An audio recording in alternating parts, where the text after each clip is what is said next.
मैं औलादे गौसे आज़म हूं। क्या बात। मैं आज आपको आरफाना बात बता रहा हूं। सुभान अल्लाह सुभान अल्लाह। पहचानो अपने आप को।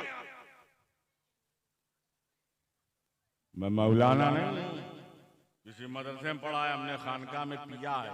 क्या बात। ये मौलाना वाली गुफ्तगू नहीं है, खानका ही बात, इसलिए पूरी यकसुई के साथ सुनो। अपने को पहचानो। कैसे हम अपने आप को पहचाने? तो अल्लाह के नबी फरमाते हैं, मन अरफा नफ्सहु फक़द अरफा रब्बहु। सुभान अल्लाह। हुजूर क्या फरमाते हैं लोगों? मन अरफा नफ्सहु फक़द अरफा रब्बहु। जिसने अपने आप को पहचान लिया उसने अपने रब को पहचान लिया। बेशक बेशक। अपने को पहचानते जाओगे, रब की मार्फत होगी। अपने से परिचित हो, रब से परिचित हो जाओगे। अपने से इंट्रोड्यूस हो जाओ, रब को से इंट्रोड्यूस हो जाओगे। अगर तुम्हें खुदा को पहचानना है, खुदा से इंट्रोड्यूस होना है, खुदा से परिचित होना है, अपने मालिक से समझना है, अपने मालिक से मुतारफ होना है, तो क्या करना पड़ेगा? अपनी जात को पहचानना पड़ेगा। अपनी जात को पहचानना पड़ेगा। और जैसे जैसे तुम अपनी जात को पहचानोगे, अपने रब को तुम पहचानोगे। अब सवाल ये पैदा होता, कैसे हम अपने को पहचाने? कैसे हमको अपनी मार्फत हो? कैसे हम अपने आप से परिचित हों?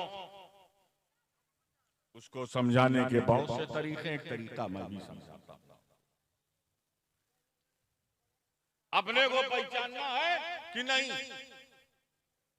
मुरीद होने का मतलब गोल टोपी पहनना नहीं। मुरीद होने का मतलब फातिया घर खा के बिरयानी और जर्दा खाना नहीं।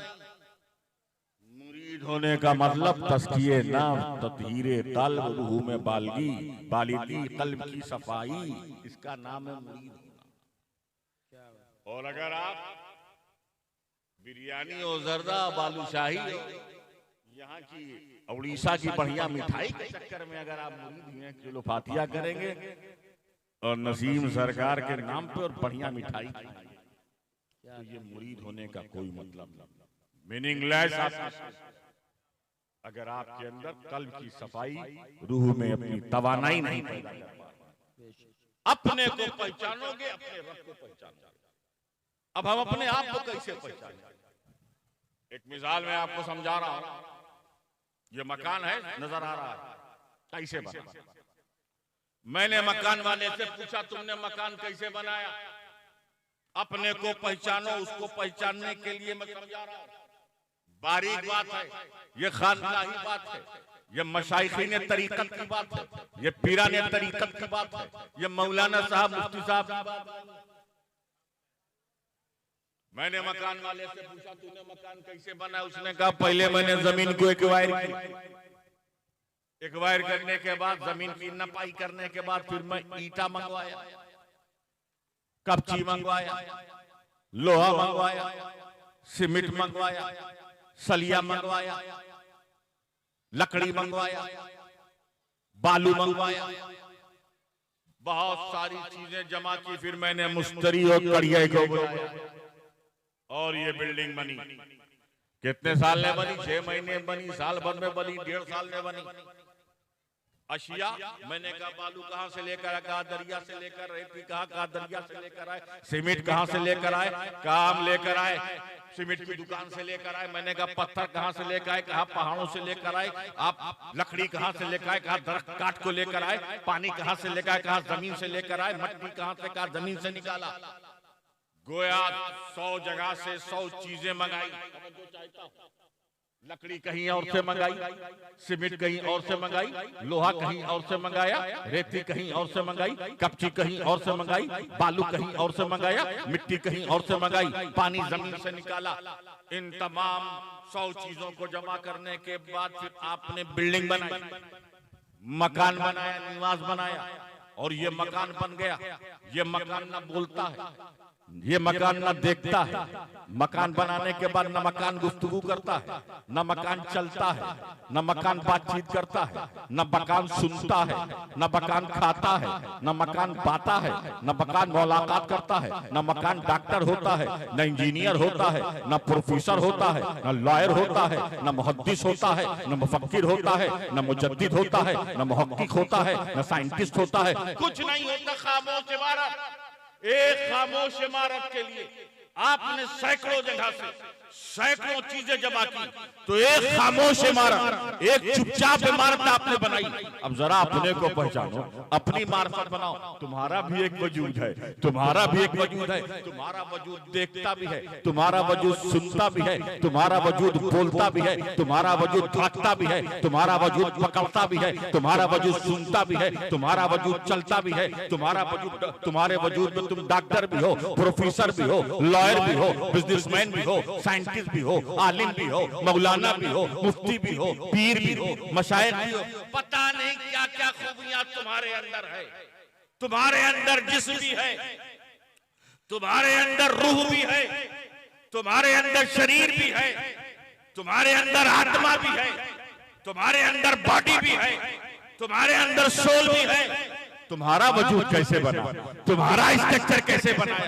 तुमने ये जो इमारत बनाई है, 100 जगह से 100 चीजें लाके एक खामोश इमारत बनाई। तुम्हारी भी स्ट्रक्चर है, तुम्हारा भी वजूद है। कैसे तुम्हारा वजूद बना, कैसे तुम्हारा स्ट्रक्चर बना? तो आप कहेंगे एक लिक्विड, एक कतरा माँ के पेट में गया, एक कतरा भिक में मादर में गया, बतने मादर में गया, माँ की गोद में गया, माँ की बच्चेदानी में गया, और उसी कतरे से आपकी नाक बन गई, उसी कतरे से आपकी जबान बन गई, उसी कतरे से आपकी आंख बन गई, उसी कतरे से आपका हाथ बन गया, उसी कतरे से आपका पैर बन गया, उसी कतरे से आपका लीवर बन गया, उसी कतरे से आपकी आंतें बन गई, उसी कतरे से अपनी किडनी बन गई। आंख से आप सुनते हैं, जबान से आप बोलते हैं, दिमाग से आप सोचते हैं, कदम से आप चलते हैं। ये आंख कैसे बनी? उसी कतरे का कमाल है। ये जबान कैसे बनी? ये उसी कतरे का कमाल है। ये आपका पैर कैसे बना? उसी कतरे का कमाल है। मेरे दोस्तों और बुजुर्गों,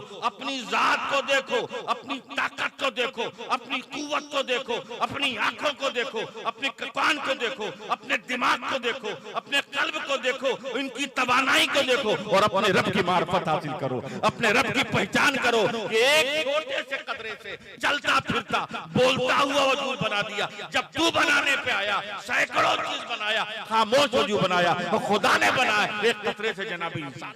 मन अरफा नफ्सहु फक़द अरफा। अपने को पहचानो, अपने रब की मार्फत। क्या बात, याद रखो, एक है जिस्म, एक है रूह। जिस्म, रूह हम देख रहे हैं आंख से,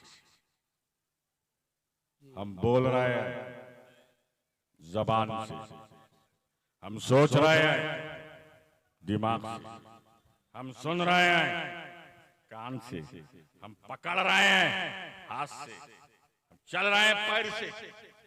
गोया कि हमारी आंख देख रही है, हमारी जबान बोल रही है, हमारा दिमाग सोच रहा है, हमारा कान सुन रहा है, हमारी नाक सुन रही है। ये सब क्या है? बॉडी के पार्ट है। ये क्या है? जिस्म के आज़ा हैं। ये क्या है? शरीर के अंग।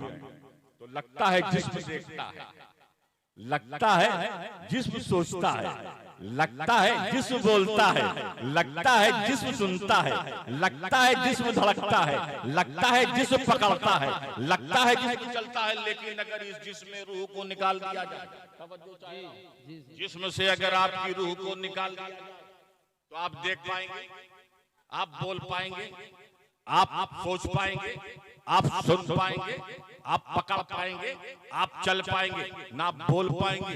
अगर रूह आपके जिस्म से परवास कर जाए, अगर बॉडी से आपकी सोल निकल जाए, तो आपका देखना बंद हो जाएगा, बोलना बंद हो जाएगा, चलना बंद हो जाएगा, सोचना बंद हो जाएगा, घूमना बंद हो जाएगा, पकड़ना बंद हो जाएगा। तो मालूम ये हुआ जिस्म नहीं देख रहा है, उसके पीछे रूह देख रही है। दिमाग नहीं सोच रहा है, उसके पीछे रूह सोच रही है। कान नहीं सुन रहा है, उसके पीछे रूह सुन रही है। कदम नहीं चल रहा है, उसके पीछे रूह की ताकत है। दिल धड़क नहीं रहा है, उसके पीछे रूह धड़क रही है। बात समझ में आ गई?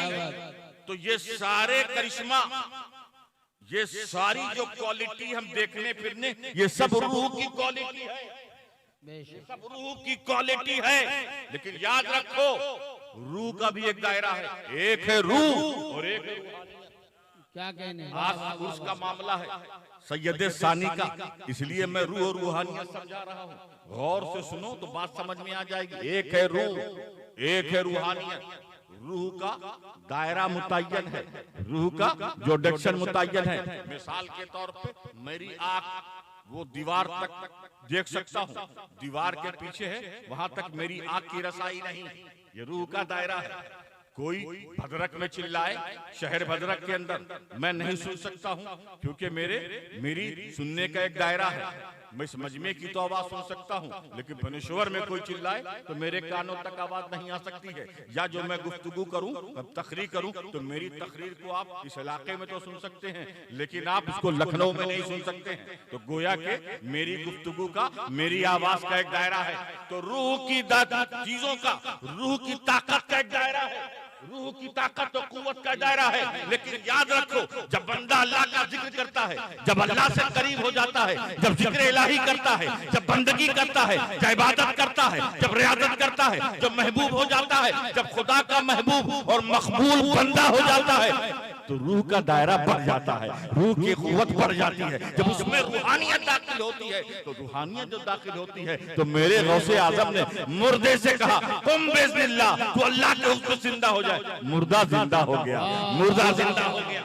याद रखो, पानी नदी हो या दरिया हो या समुंदर हो या सागर हो, किसी की गुफ्तगू नहीं सुनता है, किसी की बातचीत नहीं सुनता है। लेकिन मेरे ख्वाजा मोइनुद्दीन चिश्ती ने अजमेर की धरती पर जब अन्ना सागर से कहा, ए सागर, पूरा का पूरा तू प्याले में आ जाए, पूरा सागर आ गया। ये रूहानियत है, ये रूहानियत है, ये रूहानियत है। मेरे दोस्तों और बुजुर्गों, मैं आपको बताऊं, हजरत फारूक आजम मेंबे रसूल पर जलवा फरोज हैं, खिताब कर रहे हैं। हजरत सारिया मुकामे नहावन जो मदीने शरीफ से 300 मील दूर है, जंग में है, मार्के में है, हजरत फारूक आजम कहते हैं, या सारिया जबल, या सारिया जबल, ए पहाड़ की तरफ आओ, ए सारिया पहाड़ की तरफ आओ। हजरत फारूक आजम मदीने में कह रहे हैं, हजरत सारिया 300 मील मुकामे नहावन में सुन रहे हैं। ये सुनना क्या है, ये बोलना क्या है? यही रूहानियत है, यही रूहानियत है। मेरे दोस्तों, मेरे नबी की रूहानियत का क्या मामला है, कितना बड़ा कमाल है। ये उंगली ना लोहा काट सकती है, ये उंगली ना लकड़ी काट सकती है, ये उंगली ना फल काट सकती है, उंगली नहीं काट सकती है। लेकिन मेरे नबी की उंगली की करामत देखो, मौजूदा देखो, ताकत देखो। मेरे नबी ने चांद की तरफ इशारा किया, चांद पर उंगली नहीं रखा, इशारा किया, दो टुकड़े हो गए। ये रूहानियत है, ये रूहानियत है। मेरे अबू जहल के हाथ में कंकरी है, मेरे नबी ने हुक्म दिया, कंकरी कलमा पढ़ने लगी। ये रूहानियत है। दरख्त चलने लगा, ये रूहानियत है, ये रूहानियत है। मेरे दोस्तों, जब बंदे में रूहानियत पैदा हो जाती है, तो अल्लामा इकबाल कहते होते हैं, कौन अंदाजा कर सकता है इनके ज़ोए बातों का, निगाहे मर्दों से बदल जाती है। वाह वाह, सुभान अल्लाह, सुभान अल्लाह। नारे तकबीर, नारे रिसालत, नारे रिसालत, या गौस। याद रखिए, ये रूहानियत, ये स्पिरिचुअलिटी, ये आध्यात्मिकता अल्लाह तबारक व तआला ने हर मोमिन को अता की। तुम्हारी रूह में रूहानियत रखी, लेकिन अपनी बदअमली, लूज कैरेक्टर होने की वजह से तुम अपनी रूहानियत को जाहिर करने की ताकत नहीं रखते, कुव्वत नहीं रखते हो तुम। इसको मैं आपको समझाऊं, हर लकड़ी में जलने की सलाहियत है, लकड़ी में जलने की